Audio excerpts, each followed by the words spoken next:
আসসালামু আলাইকুম। তো আমি এখন বর্তমানে আছি ঢাকা সদরঘাট। তো এই যে লঞ্চগুলো দেখতেছেন এগুলো হচ্ছে বরিশালের লঞ্চ, এগুলো ডাইরেক্ট বরিশাল যায়।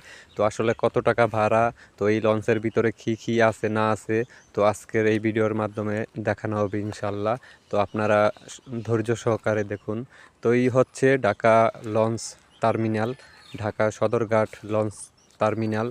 তো মূলত আমরা ঢাকা সদরঘাট নামার পর একবারে ডাইন সাইডে যে লঞ্চগুলো দেখতে পাবো বিশাল বড় বড় দৈত্যাকৃতির, তো এগুলোই হচ্ছে মূলত বরিশালের লঞ্চ। তো আসলে এখন আমি লঞ্চের ভিতরে প্রবেশ করব। তো আমি আগেই বলে রাখি, ঢাকা থেকে বরিশাল লঞ্চ ভাড়া হচ্ছে বর্তমানে 300 টাকা। তো এটা আপ ডাউন হয়ে থাকে, বিভিন্ন সময় ডিজেলের দাম বাড়লে এটা আপ ডাউন হয়ে থাকে।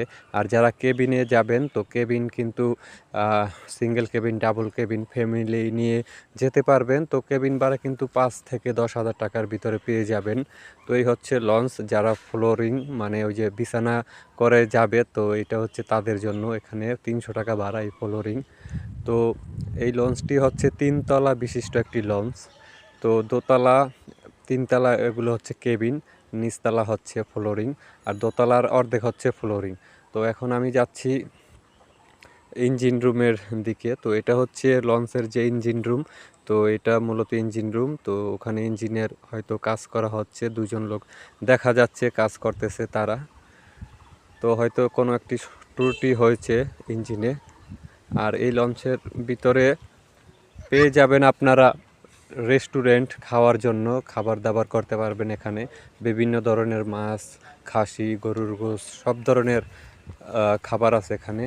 তো আমি এখন চলে এসেছি একবারে পিছন সাইডে। তো এই পিছন দিকে কিন্তু আপনার টয়লেট আছে, মহিলা টয়লেট, পুরুষ টয়লেট, সব কিছুই আছে এখানে। তারপরে আপনার উজু করার ব্যবস্থাও আছে এই লঞ্চের ভিতরে। তো এই যে টয়লেটগুলো আপনারা দেখতে পাচ্ছেন, তো এখানে উজুও করতে পারবেন।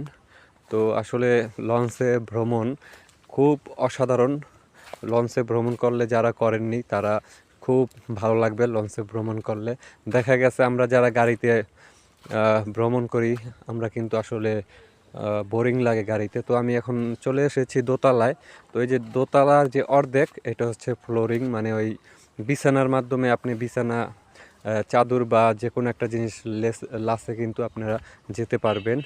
তো এই হচ্ছে আমি দোতলায় আছি। তো এই ঢাকা থেকে আগে 4 থেকে 5টা লঞ্চ প্রতিদিন ছাড়তো। তো এখন কিন্তু মাত্র 2টি লঞ্চ ছাড়ে, যেহেতু পদ্মা সেতু হয়ে যাওয়ার পর যোগাযোগ ব্যবস্থা সড়ক পথে অনেক উন্নতি হয়েছে। তো এই কারণে কিন্তু আসলে লঞ্চের যাত্রীগুলো অনেক কমে গেছে আগের তুলনায়। এবং এই লঞ্চের ভিতরে আপনারা বিভিন্ন হকাররা বিভিন্ন ধরনের জিনিসপত্র নিয়ে আসে, কিন্তু কেউ প্রতারিত হবেন না। সবাইকে ধন্যবাদ। আল্লাহ হাফেজ।